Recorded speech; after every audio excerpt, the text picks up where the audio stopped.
Hi, I'm Maude Barlow, and I just want to say that my family has been incredibly well served by the Canadian healthcare system. I can think of many, many examples, but the one that comes to mind is how wonderfully my mother has been treated as she has grown older. She's 92 now, and she's in a long-term care facility, and she gets wonderful care, wonderful health care, wonderful day-to-day care because she needs that now.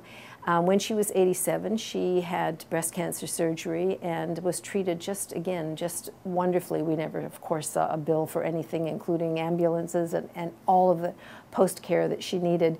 When I tell friends in other countries that, you know, she was given the same care she would have received if she was 27 or 37, no money involved, except, of course, our collective taxpayers' money. They just can't believe it.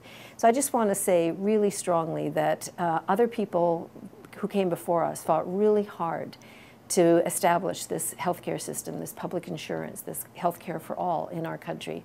And it's really important that we fight to maintain it. It is a wonderful system, and it must be here for generations after us. Thank you.